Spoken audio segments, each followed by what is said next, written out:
Welcome. Good afternoon. I'm Fred Kasten.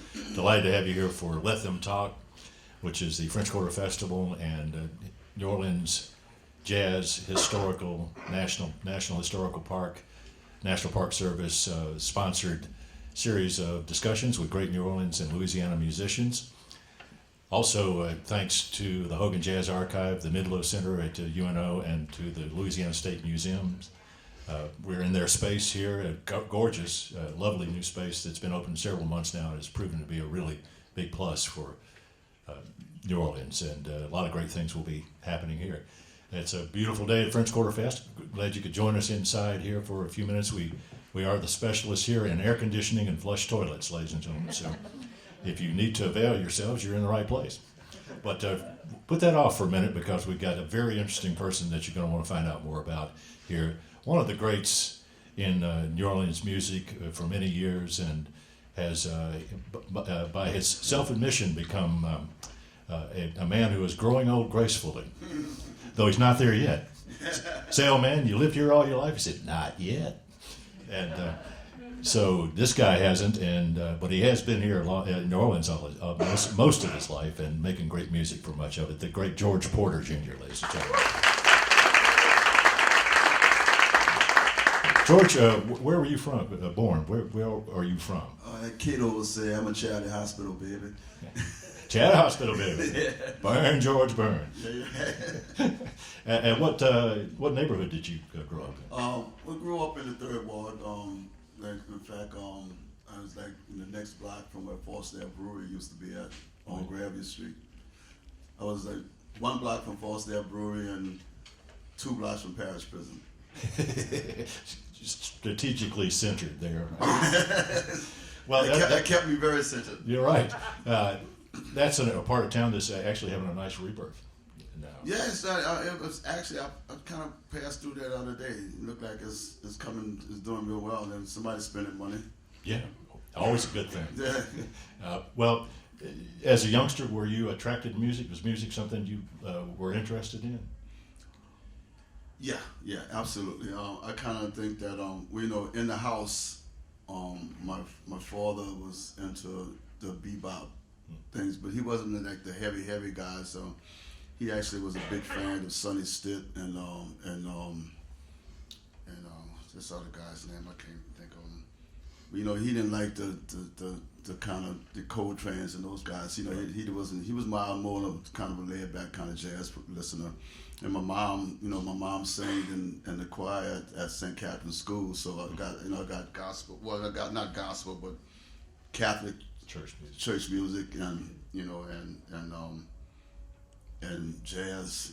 So and then in the neighborhood where we stayed at, there was, you got to hear a lot of music, and there was a social pleasure club called the Jolly Bunch. Oh, yeah. That was like about maybe 10 blocks from us. We actually when we moved to Perdita Street, we were like right around the corner from where they were, but on Gravy Street, they were on Gravy Street about 10 blocks from me when I was a little guy. Right. So whenever they did their parades or they sending somebody away, they would pass our house on Gravy Street. We would see them. So I got that as well as a kid. You would hear the drums and drums and the brass bands and stuff. Yeah. I didn't get into a string instrument until probably I was 8 years old, and I decided that I wanted to play. When my mom gave both my brother and I violins, and that didn't work very well. So I had a cousin, actually a Zigaboo's brother, older brother, Clinton, who played violin in the symphony. So he kind of convinced my mom maybe he should play piano, so that they put me on piano. Right. But that didn't last long either. A piano is a hard instrument to carry around. It's real hard to march with, that's right, for sure. So I ended up for my 8th birthday, I got a guitar for Christmas, which is like the day after Christmas is my birthday. That's probably been not necessarily good news most of the time, right? Most of the time. I get a sock one day and the other sock the next day. But so you violin, piano briefly, and then you got the guitar. Was that what you wanted more? Was the guitar, or what did you want to play? The guitar was the instrument that I wanted to play. You know, I had seen a gentleman named Benjamin Francis. We called him Papi. Playing him and his grandfather played guitar all the time, you know. And then, like I said, when we moved to Perdita Street, we were still in the third ward, but there would seem to be a lot more guitar players in that neighborhood. You know, the guys would be sitting out playing guitars and stuff. So, you know, it was like, yeah, that sounds like me, you know. And so, you know, my mom took a chance and got into a lot of trouble with the buying. Actually, my mom got in trouble, but she didn't. My grandmother was actually the one that bought the guitar for me. But my mom got in trouble because my dad said, no more of them things. They're just wasting your time buying instruments for these guys. You know, they're not gonna play. You know, and I don't want to hear that mess anyway. More importantly, yeah, he should be a presser. Oh, yeah. Press clothes. You know. Right. Something quiet. Yeah. So once you got that guitar, though, did you take to it right away? I took guitar lessons for 2 years. I studied classical guitar for 2 years, and it was like a kind of the teacher. His name was Hamilton Brown. He worked out of Worldlines Music, and but I wasn't taking my lessons at Worldlines. I was taking my lessons on Saturdays at his house, and you know, he was teaching me the classical formula. But he had me playing, you know, Home on the Range and Red River Valley and all those kind of songs. Right. And, well, you know, I mean, until I heard differently, I was okay because I was just learning. I was learning the instrument. And I was good with whatever music I was playing at the time. But then I saw Papi and his grandfather playing. I saw Pop's grandfather was playing that classical style, you know, with all the fingers and stuff. But he was playing, you know, St. Louis Woman and, you know, that kind of stuff. I said, whoa, that's what I want to play, you know. Yeah. So that's, you know, I pretty much, the second recital, I was supposed to play Red River Valley. And instead of playing it, I played St. Louis Woman. And my teacher told me, said, you just don't come back no more. you finish here, you know. And fortuitously for you, I guess. Yeah, right. You know, it kind of taught me that, you know, there's consequences that get paid for not following the rule, you know. But I ignored the rule for about another 30 years. Right. Well, did you then seek out other people to help, or just no? Actually, I kind of hung with Papi and his grandfather. You know, on those Saturdays, I would go over there by Pop and his grandfather and hang out with them. You know, and play. And me and Pop got to be good friends, and so the two of us would play together. You know, all the time during the weekdays when his grandfather was off working. Me and Pop would be playing every day, pretty much. That, you know, after I get out of school, and then. He got a hookup with a sanctified church that was like 2 doors down from the Jolly Bunch Hall, and we went over there and played some sanctified music for a little while, you know. Right. And was making I think Bill was paying us $1.50 a gig, you know. Yeah, pretty much the same wages they have attained for many years. Yeah. Those wages didn't go up a year. They didn't go up, no, not as much as quickly as they might have. But so you were playing and learning a lot of things. I was playing and learning, and as well as you know, I've always had a great set of ears on me. So, you know, if I heard something, you know, I would go home and, you know, I would stay with me and get home and I'll work it out, you know, and I just learned it and stuff, you know, figured it out. Well, you still play some guitar, at least at I home, still play. I always call myself a frustrated guitar player, you know. I mean, everybody's, you know, there was a couple of bass players that I knew that said I sat in one night with some jazz guys up by a club uptown in Claiborne called Mason's Americana one time, and Chuck Beatty was playing his upright, you know. So I sat in with maybe one song because that's about as long as I could play upright as one song, but the solo I took was a guitar solo, you know. And the piano player, Ed Frank, you know, on my way off the stage, he told me, say, hey, you know, you probably ought to need to learn how to play bass. And then maybe about 15 years later, another really well-known guitar player, I was playing with David Lasty, well, actually, I guess it's that way, on Decatur Street. We used to play out there on the square, and there was this guitar player named Ed Wing, who was like, he was like the man, and I was, I didn't know who it was by sight, but David lastly told me, said, man, there's Ed Wing out there, man. He's checking you out, I said, whoa, cool. So then I just kind of, got a little more busier, and so after break, David introduced us, and the first thing came out of his mouth, said, man, you need to learn how to play bass. I said, whoa. Getting it from all directions. I thought I was doing really good. Right. Getting it from all over. Well, what about the bass? When did you first start playing that?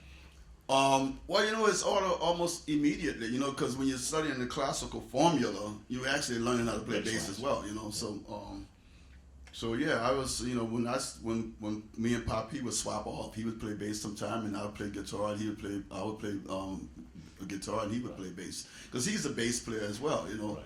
and so his grandfather was the guitar player. And Pop would always play bass.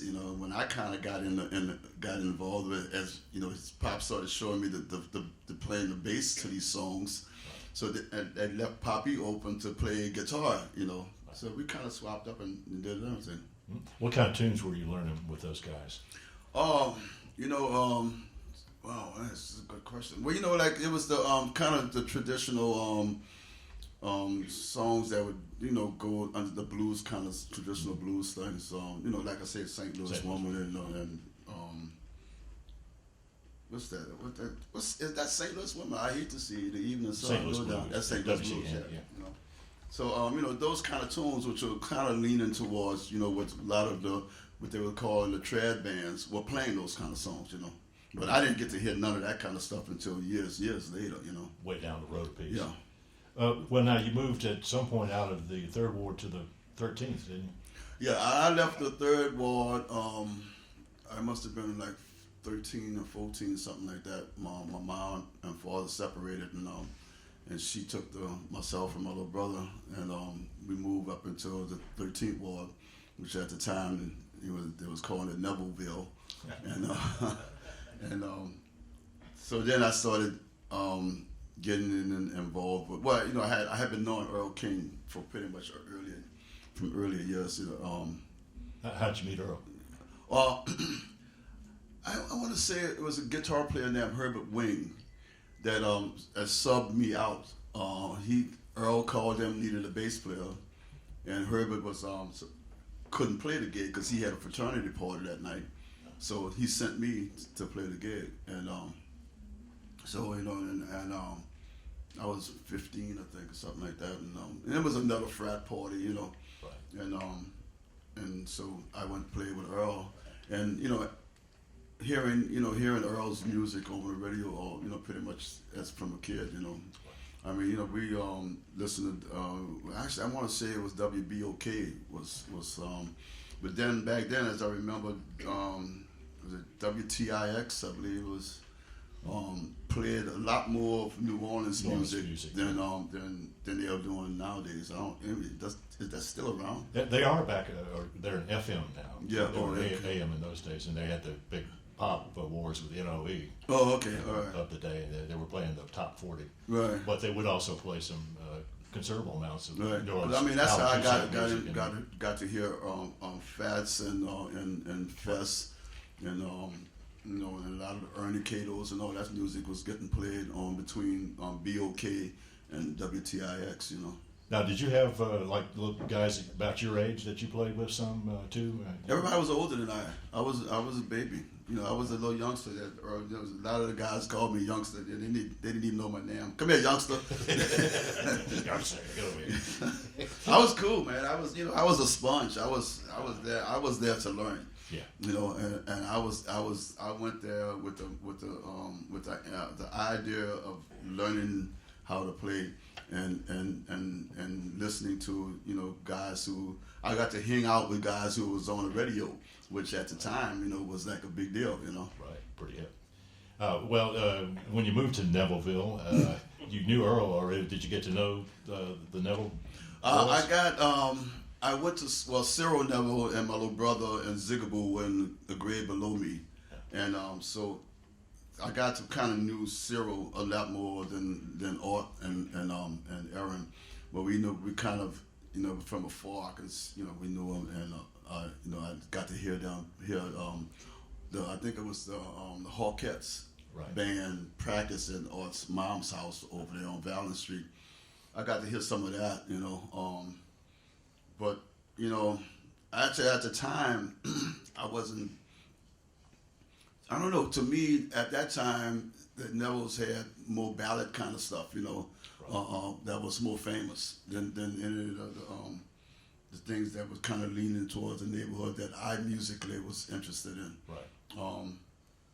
There was, I think Aaron had a song that, "Sweet Little Mama." I used to like that song. It's about he wrote about his little sister, right. And that was. I think that was the funkiest thing that I heard coming out from that neighborhood back then. Back then. Well, now you were playing bass and guitar then. Still? Yeah. By that time, I was playing bass, guitar, and drums. Cause in school, guitar wasn't a part of the thing, so I took up playing on the drums in school and in grade school. So you got some basic fundamentals of playing drums. Yeah, I knew how to read and write drum music and stuff. Yeah. Mm-hmm. Now, did you start playing? You get 15, 16 years old. Were you starting to work in some bands on a fairly regular basis? By 15, I was actually playing fraternity parties with Herbert Wing's band. It was called the Rural Knights, and we would back up artists like Earl King, Tommy Ridgely, Ernie Cato, Chris Kenner. Names go on and on and on. What kind of places were you playing? They were all fraternity parties on Broadway. We played up and down Broadway Street. Yeah. Yeah. So you worked that circuit. Yeah, I didn't get into the clubs until I was like 17. I was real tall and had this big hair. My hair was like not as big as James Brown. And not as big as Leo Nelson Tillis was, but I had big hair. I used to wear rollers in my head that big.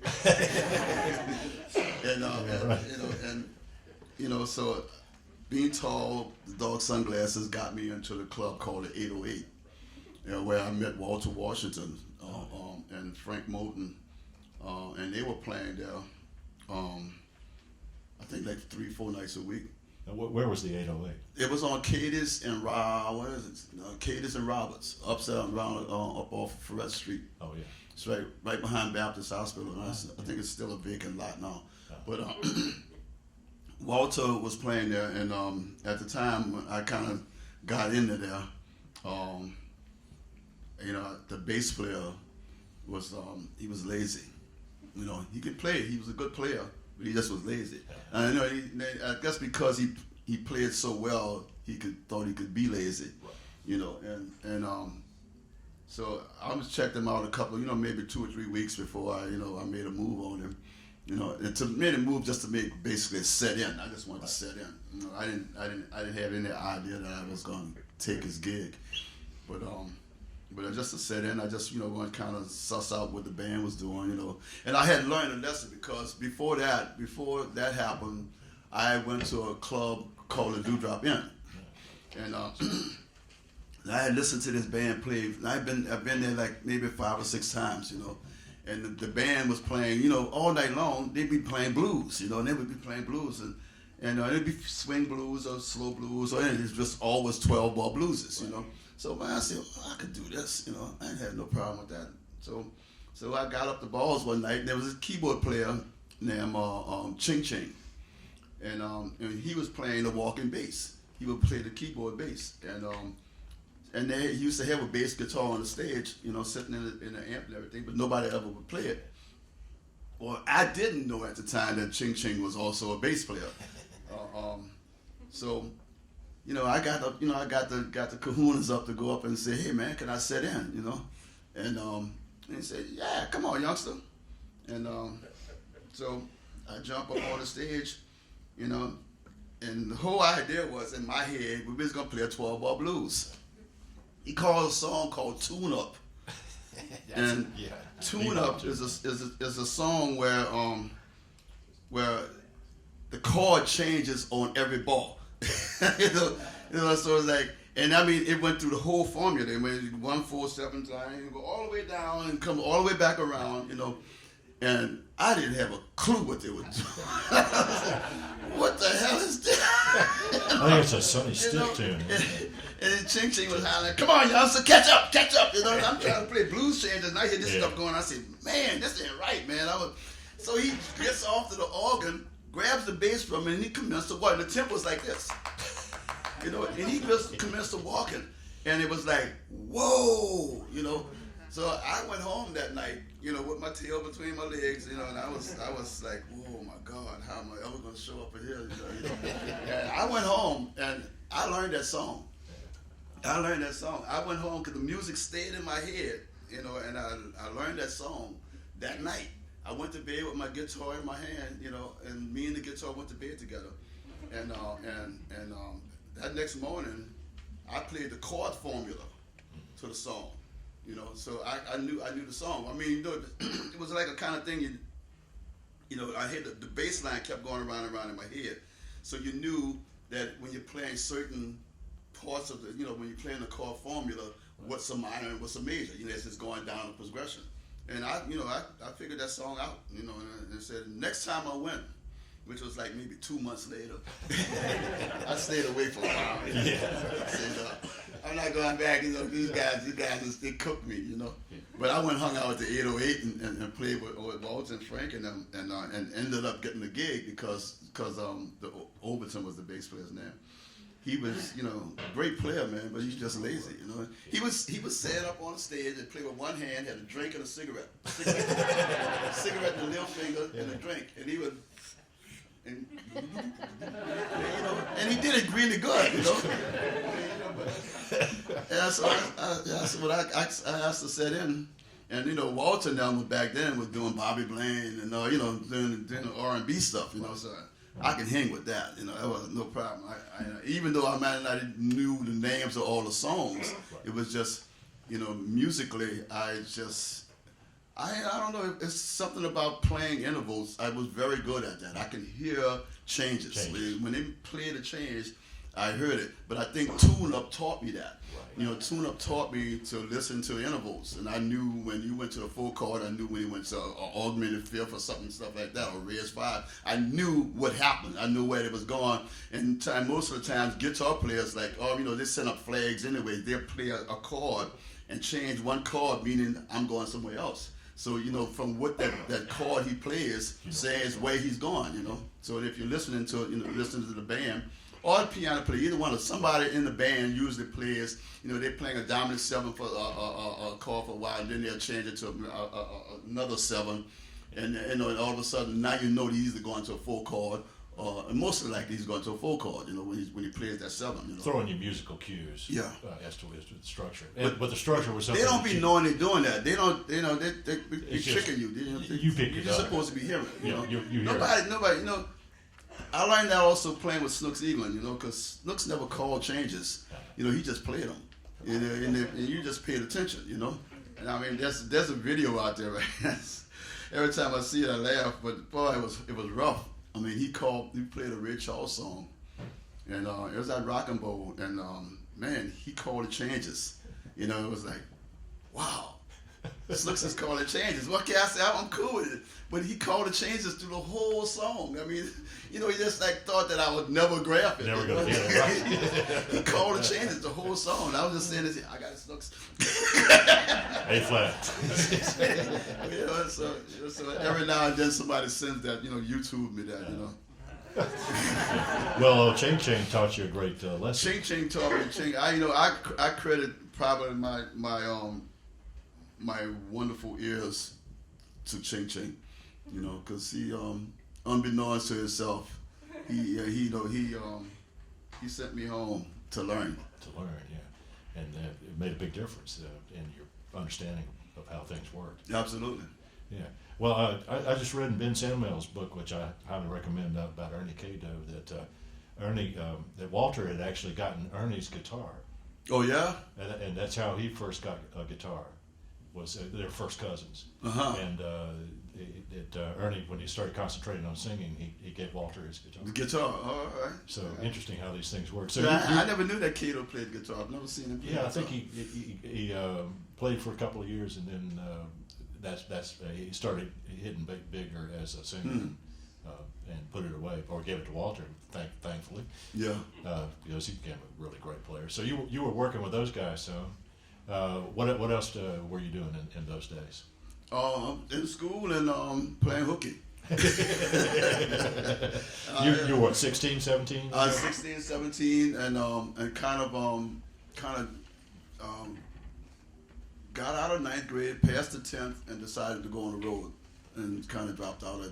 Didn't go to high school, and just went on the road and started playing music and took on the life of being a musician. Who were you first out with? It was a guy named Bill Synagogue. He was he's famous for that second line. Right. So he originally recorded that song, and he was out and he had like, it was like a show. He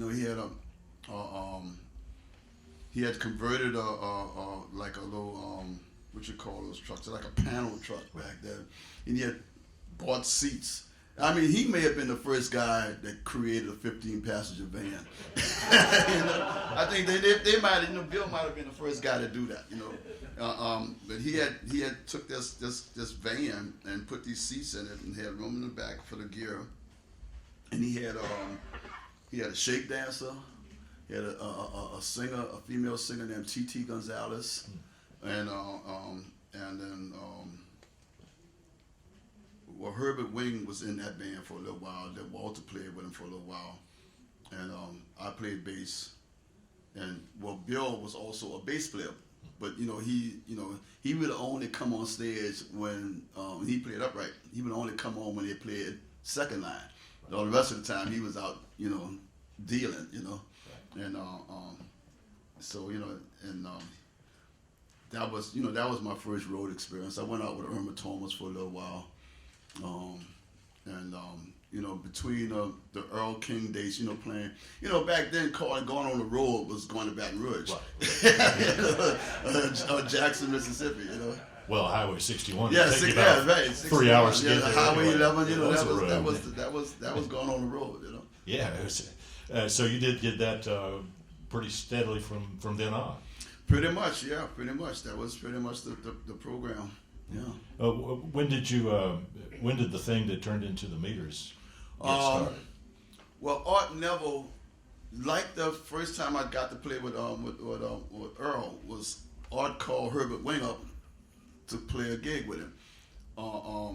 He needed a guitar player, and he was playing. It was a bowling alley out on Gentilly. I think it was called the Mass Lounge, I believe. And they had, had the lounge area in it where the bands played, right. and back in the '60s, there was, I didn't know about the Rock and Bowl. I didn't know Rock and Bowl existed, because that part of the city I never got into. I didn't even go over in Carrollton until much later in life. But uptown, over on the closer to the central city of called. There was a bowling alley on Dry Street called what was the name of that? I can't think of the name of it. But they had live music. Irma Thomas and them used to play there all the time. Irma and Tommy Ridgely and the Ridgely brothers would play there. And Art would play out there at the Mass Lounge. Oh yeah. And he called Herbert to get a guitar player to come out and play with him that night. And so I would, Herbert couldn't do it, he sent me. And so I get to the gig, and I didn't get to the gig, Art can't pick me up. And he had to actually call my mom, and asked my mom, can I go? My mom says it all the time when she talks about it. She said, I was doing really well until that Art Neville called. She said, everything changed. But so I go out there to the Mass Lounge and play with Art, and you know I knew all the songs pretty much, but I wasn't a soloist. I'm a rhythm guitar player. I'm not a soloist, and so Art would look at me to play solos, and I said, well, he didn't play no solo, you know. So at the end of the night, he told me, he said, "Brian, you're a terrible guitar player." I said, "Well, Brian, I'm a great rhythm guitar player. You know, I played really good." And he said, "Yeah, but you're supposed to know how to play. You got to play lead too. You can't just be rhythm guitar player." I said, "Oh, okay." And so that was a lesson that went right over the head because I never learned how to play lead guitar. But so he said, "You'll never work with me again." I said, "Okay." You know, but maybe well, I can't remember what year it was that Aaron had Tell It Like It Is was out. Well, Art had been on the road with Aaron doing Tell It Like It Is. By this time, now I'm playing with a guitar player named Irvin Bannister, and we playing in a club called the Cindy Club. It was on Galveston, right off of Washington, and right across the street from the club, it was had this like key club. It was a key club back then. It was called Charlie's Corner, and well, you know, all of the who's of that era. You know, all of the guys from the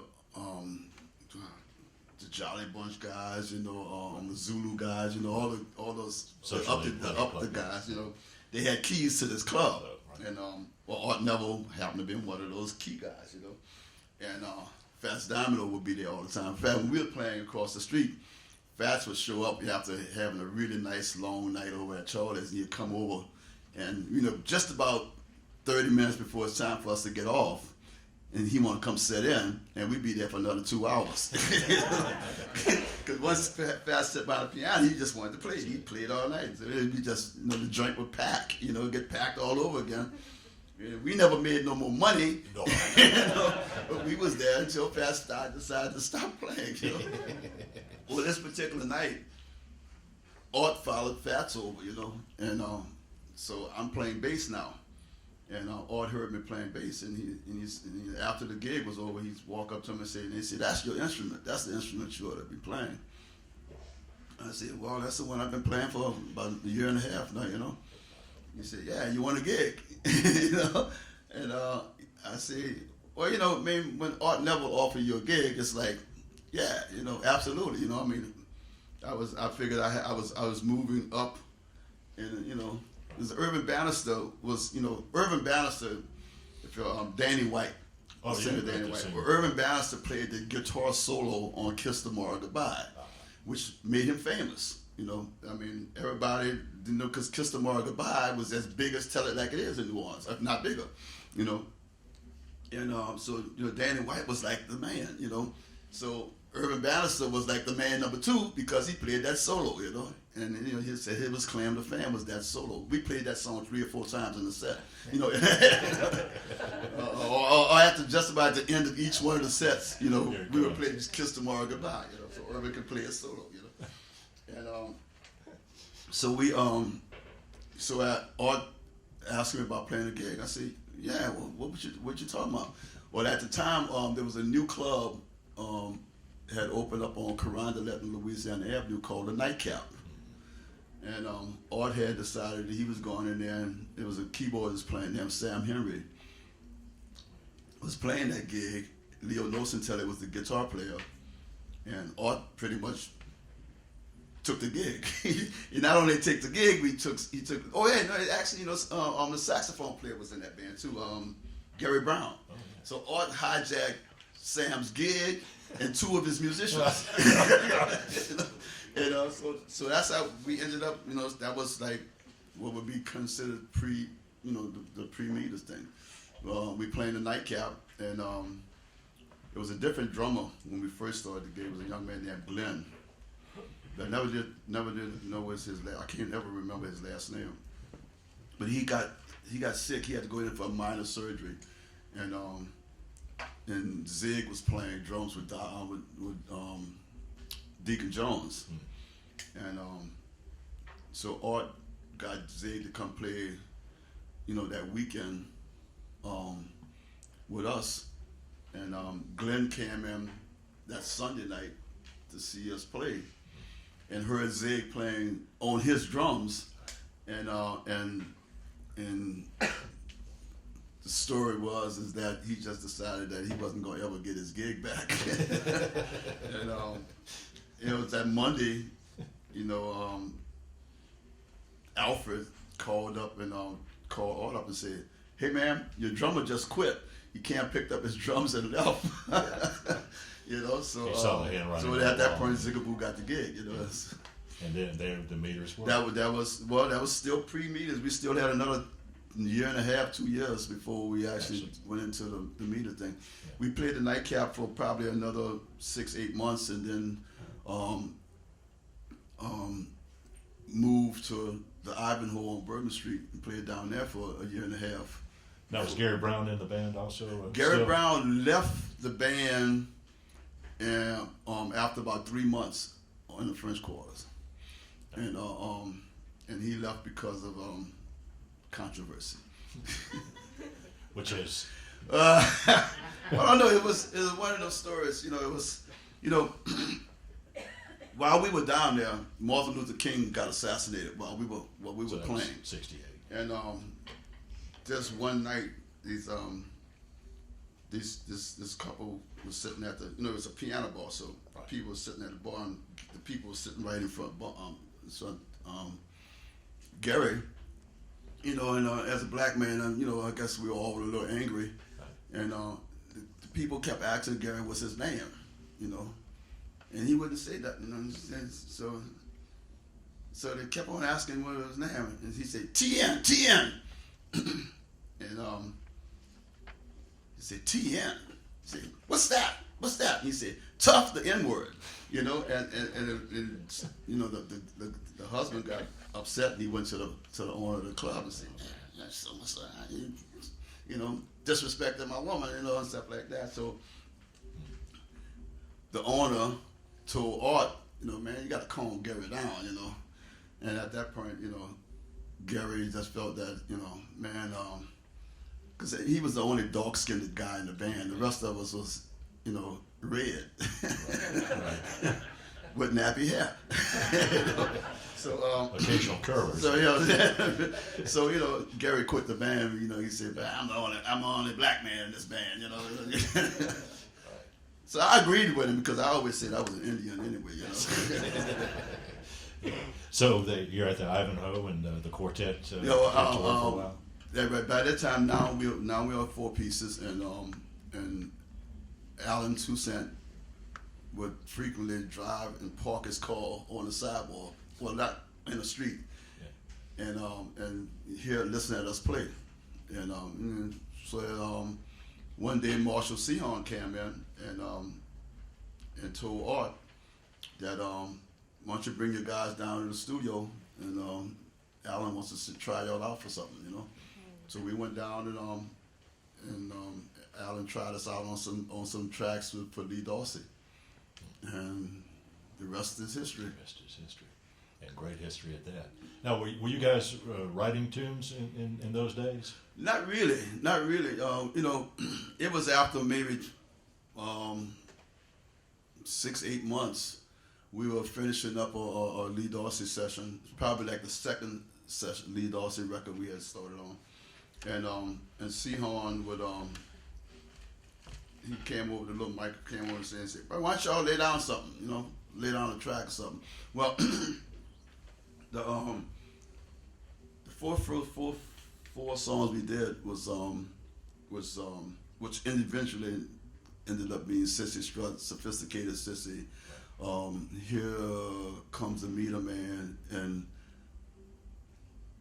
it was Turkey and the Straw, but we called it something else. I don't know what the hell it was. Sehorn's Foam.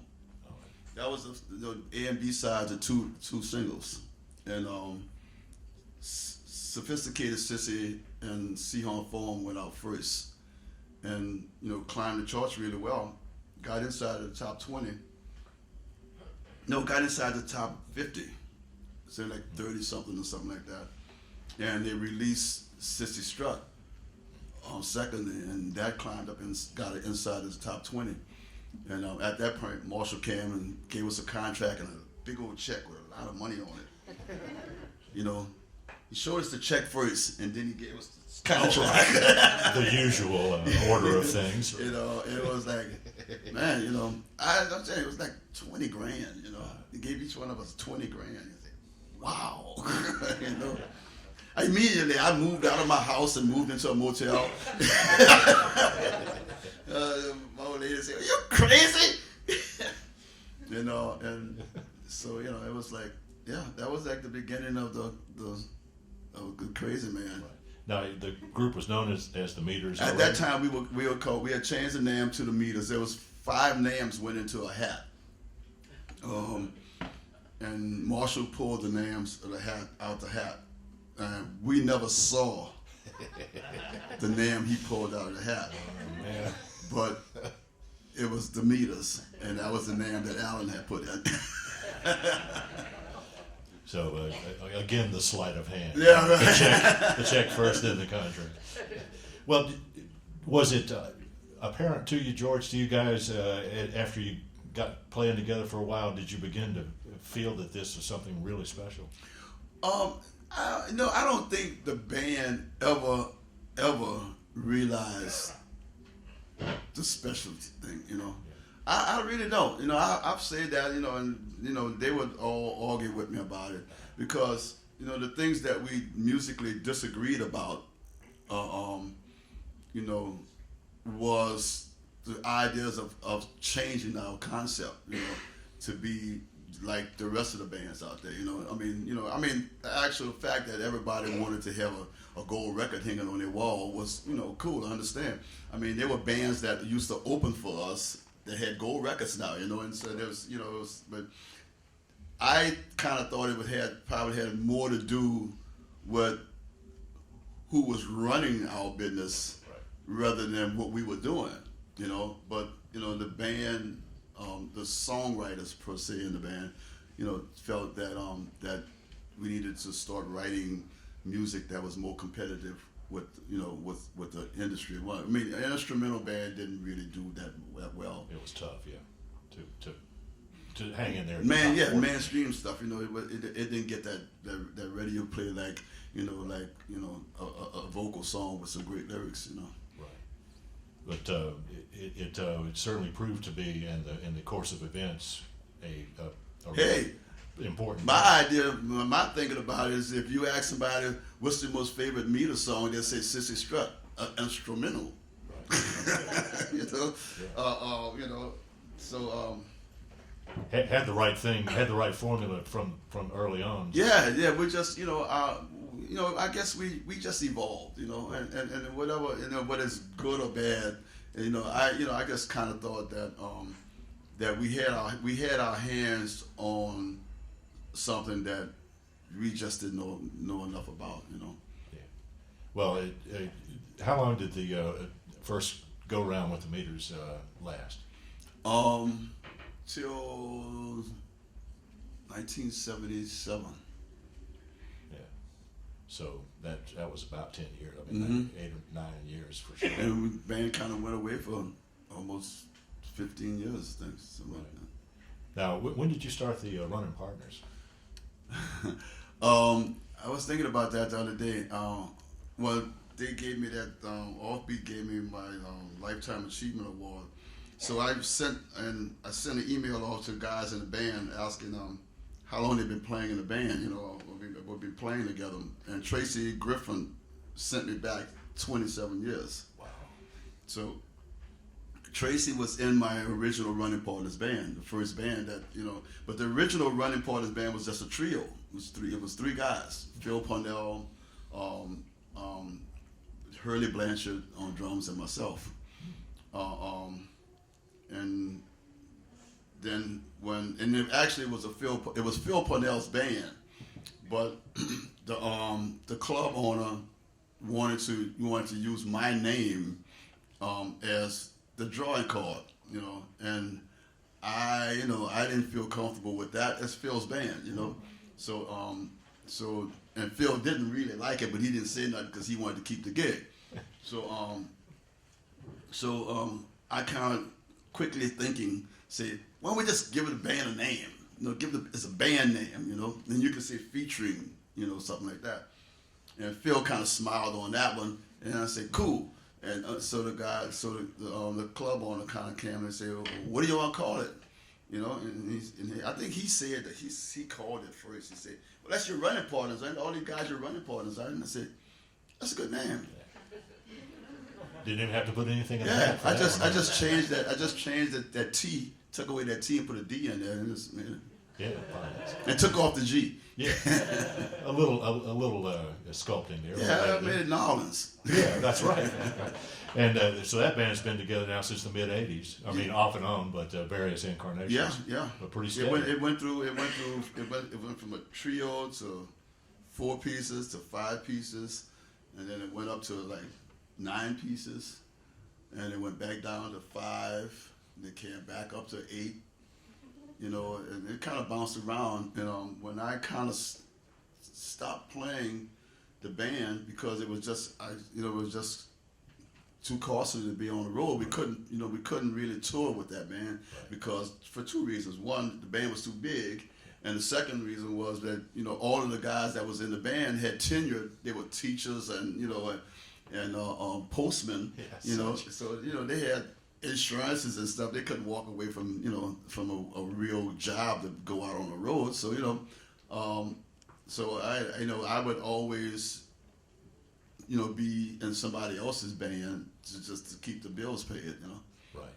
Now you've done a lot of recording and playing with on touring with all kind of people. Yeah. I mean, I kind of went out with David Byrne. That's what kind of was my probably my first big artist that I went out and we went out for like 6 months, and that was kind of like almost the thing that broke the back of the Runnin Pardners band as a band. When I came back off the road, pretty much most of the guys, well actually everybody in the rhythm section was kind of went away. And I got a whole brand new rhythm section. I brought Russell Baptiste in on drums, and Brent Anderson came in on guitar. And Brent did an audition. He sent me an audition while I was on tour. Sent me a cassette of him playing slide guitar over Look a Pie Pie and Sissy Struck. And I heard that. Cause I'm a big Lowell George fan. Me and Lowell were good friends, And when I heard Brent playing that slide, I said, "Whoa, yeah, that's the guy. I want this guy in the band, And the horn section, the horn section pretty much stayed. It was Mark Mullins. We lost Alonzo Bowens, and Brian Graber came in. Well, Brian Graber was playing trumpet, but he also played tenor and stuff. So so when Alonzo went away, Brian just left the trumpet department and pulled his tenor and his soprano out, and so that was the thing, and Tracy Griffin on trumpet and flugel. Then we added another horn, Lance Ellis on tenor saxophone, and then they kind of freed Brian up to play trumpet and soprano, and so the things kind of went around, and then Keith Vanette went away. He was a keyboardist. He went away, and John Groh came on. And that John Groh was, I was saying funny, but John Groh had been playing in the band. He played for 7 years. I didn't remember that he had played in the band that long. And but when he when he answered the question, he told me to say 7 years permanently and 10 years in and out. So he's basically been around for 17 years playing with us. And when I wanted to take the band on the road, but I knew I couldn't do it. So I broke the band down to a 5-piece band. John Groh brought Mike Limmer in, and him and Mike shared it for 5 months or something like that. And they called me up and said, "Hey man, we're ready for you to hear. We're ready to have a rehearsal." And they came in and they had worked out all of the music that all the horn players had been playing between the 2 keyboard players.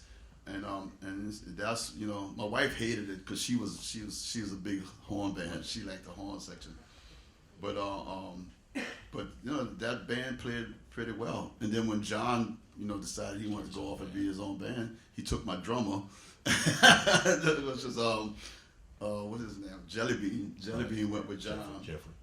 Because again, my biggest enemy was with the band was I was always going out with somebody else. Right. So that was kind of understandable why players would move on. The Dirty Dozen hijacked Terrence Higgins from me. Right. Harry Connick Jr. took Mark Mullins. So your children are all over the place. Alan Toussaint took Tracy Griffin. Yeah. So I mean, pretty much my band was like what's that? A school, where we go into school for a little while and wait for the bigger gig to come along. Because Porter's always gone anyway. Yeah. Right. Well, however it evolved, it's worked out, and now you've got that. You still tour some. I'm still touring. I'm still touring with pretty much with 3 bands. Well, 2 I own, and 7 Walkers, Funky Meters, Runnin Pardners, are the 3 touring bands, and then from time to time the original Meters are working and trying to get in. Actually, been considering taking on a booking agency to go after Europe next year. Oh, cool! And now, you have the Meters have a gig coming up, don't they? Yeah. Second weekend of Jazz Fest. Yeah. So that's first club date. Yeah. First New Orleans club date ever. I mean, since way back 1970 something. So that'll be a moment to savor. Yeah, it's gonna be fun. I mean, I'm looking forward. I mean, the tickets is sold out. Like less than an hour or something like that. Yeah. So that tells you something, right there. That's pretty cool. Yeah, very cool. Ladies and gentlemen, the great George Porter Jr.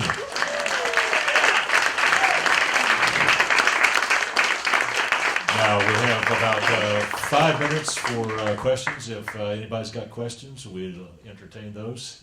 Raise your hands and we'll bring a microphone to you. Got one up front, at least. I can't see anybody else. Okay, here comes Shonda. This young man right here, Shonda. Hi there. All the way from England to see you. Big fan, by the way. Back in the early days, kind of pre-meters, what kind of equipment were you using and where did you get it from? Especially when you went to record those first 4 early singles. What bass were you using? What equipment did you have? Good question. Well, I started off when we recorded Sissy Strut and Sophisticated Sissy. I was playing on a bass. It was Korean made, I believe. It was called a Melody Plus. When we were in the French quarters. Actually, something? That's not the bass that made those sessions. It was a Gibson, an EB3 or EB, the big hollow body one. I say not an EBO. The EBO was a flat bodied one, I believe. I had all 3 of those EB series basses from Gibson. But my first instrument was a Melody Plus bass. And when we moved into the French quarters, I just knew that I needed to get another bass, So I put the bass on a stool, a high stool, and just sit there and watched it, and it slid off, and hit the floor and opened the back up. And I called my mom and said, "Mom, I need a bass. I broke my bass." And after work, she met me over at Worldlines, and I bought my first Gibson. Anybody else? Hey George, how you doing? I wanted to ask you, like, you're playing today. We still go see you all the time. I think a lot of your fans think that you're better now than you've ever been. That you're still peaking, even now. It seems like your playing has continued to evolve and evolve. A lot more chordal work and a lot more melody than maybe the strict rhythmic stuff with the meters. What's that evolution been about, and who sort of influenced you to continue progressing in your bass playing? I don't really know if I have a someone who I can put my hands on as musical as bass players. Because I don't listen to bass players. For the most part, I don't listen to music. I don't really like music. No, that's not true. I listen to classical music a whole lot. That's kind of listen to classical music, and so I don't really listen to too much music.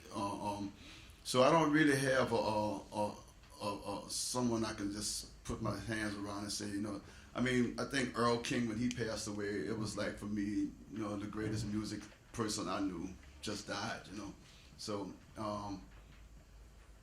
I don't really have I kind of dig inside of me and just figure out if it's something that I haven't already done, or if somebody hasn't done it yet, and I'm trying. I'm trying to learn how to be a songwriter. I'm not sure how successful I've been with that. I've been having fun, and the fact that I have my own studio, I can do things without costing me a lot of money just to get ideas out of my head, Can you put that microphone in this monitor so I stand next to an organ player and a drummer. Can you hear me, George? Yeah. Oh, wait, who that is? Jonathan Bloom. Oh, hey, Jonathan. I just like everybody to realize, you're talking about classical music and just how your peers, regardless to what style of music they play, in just recent years, and I happened to be with Ron Carter, and just riding up St. Charles Avenue and passing Napoleon Avenue, headed up to Loyola. He said, man, I sure would love to meet George Porter. And it was just a coincidence later that day, we ran into you at Dillard University, and that was a profound thing because two worlds came together, and he really respected you as an artist and a bass player. So I just wanted you to be aware of that, It just wasn't just this isolated moment. He really wanted to meet you, so that was a big thing. That blew me away. So someone called me up and told me that he was out there, and I said, whoa, man, I got to go there, bro. I got to get there, And when I walked in the building, and he turned around and said, man, I've been looking for you. It was like, that was the experience. Yeah, I got goosebumps, I got them not too. Ron Carter, man, that's if there was inspiration, then he probably was one of those guys. And one other thing, I really appreciated the moment. I don't know if you remember you and Earl King and Russell Batiste coming into McMain's high school auditorium. Ooh, yeah. And that was a beautiful thing because, as the educator, we're always sharing with our students what happens around the world. But to have you figures in there, iconic figures like you and Earl, to do y'all thing, and that made these kids, it brought some awareness. So that's another big pivotal moment in education where, we just kind of take for granted. But when we kind of put some light on what happened here and that our iconic figures are amongst us every day. So that was a beautiful thing too. So hat off for you and for Earl for doing that. Yeah, I remember that. I remember that day. I really had a good time there too. All right, I think that's, speaking of time, all the time that we have, ladies and gentlemen, I think it's certainly clear that George Porter, all those people told George he got to learn to play the bass. Yeah. He did it. Ron Carter said so. Ladies and gentlemen, the great George Porter. No.